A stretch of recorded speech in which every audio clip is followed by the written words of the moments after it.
સુરત મહાનગરપાલિકા દ્વારા Shiv Mahapuran કથાના hoardings banner હટાવવા મામલે અસલમ સાયકલવાળાની પ્રતિક્રિયા સામે આવી છે।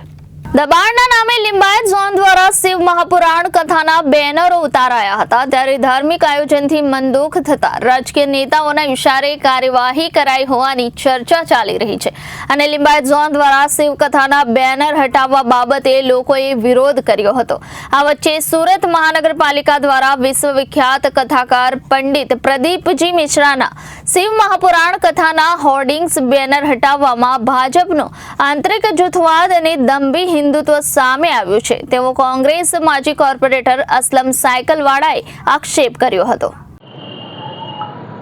સુરત શહેરમાં વિશ્વવિખ્યાત કથાકાર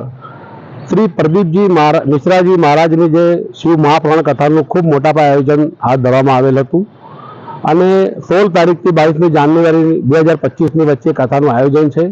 જેમાં લાખો લોકો એનો લાભ લેવાના છે, પરંતુ એ કથાને ભારતીય જનતા પાર્ટીનો આંતરિક જૂથવાદ નડી ગયો છે હાલ એવું લાગી રહ્યું છે। એટલા માટે કે આજે સુરત મહાનગરપાલિકાના લિંબાયત ઝોન દ્વારા જે શિવ મહાપુરાણ કથાના મોટા હોર્ડિંગ્સ અને બેનર લગાવવામાં આવ્યા હતા, એની જાહેરાતો થતી હતી, લોકોને જાહેર નિમંત્રણ પાઠવવાના હોર્ડિંગ બેનર હતા, જેમાં વડાપ્રધાન શ્રી નરેન્દ્રભાઈ મોદી, ગૃહમંત્રી શ્રી અમિતભાઈ શાહ, મુખ્યમંત્રી ભૂપેન્દ્રભાઈ પટેલ, કેન્દ્રીય મંત્રી સી આર પાટીલજીના ફોટા હતા। એ ફોટાવાળા હોર્ડિંગ્સ મહાનગરપાલિકાના દબાણ ખાતાએ આજે ખૂબ બેશરમીથી નફટાઈથી હટાવી લીધા છે, ખસેડી નાખ્યા છે અને ભારતીય જનતા પાર્ટીનું દંભી હિન્દુત્વ સામે આવ્યું છે। એટલા માટે દંભી હિન્દુત્વ કહેવું પડે છે કે આજ ભારતીય જનતા પાર્ટી હર હંમેશા ધાર્મિકતાને આગળ ધરીને પોતાનું રાજકારણ કરે છે, પરંતુ પોતાના આંતરિક જૂથવાદના કારણે કે આંતરિક એકબીજાના માન સન્માનના અભાવના કારણે આજે એ લોકોએ ધાર્મિક કથાના હોર્ડિંગ જે કાઢી નાખવામાં આવે છે, વખોડવા પાત્ર ઘટના છે। મહાનગરપાલિકાનું તંત્ર એવું છે કે લિંબાયત ઝોન વિસ્તારની અંદર જે સ્થાનિક નેતાઓના જન્મદિવસના હોર્ડિંગ્સ અને બેનર લાગ્યા હોય, 2024માં જે હોર્ડિંગ બેનર લાગ્યા છે, 2025માં જ્યાં બીજાના જન્મદિવસના ત્યાં સુધી હોર્ડિંગ બેનર ત્યાં સડી જાય છે, ત્યાં સુધી હટાવવામાં નથી આવતા ને આવા પવિત્ર શિવ મહાપુરાણના બેનરો હટાવવાથી, હોર્ડિંગ્સ હટાવવાથી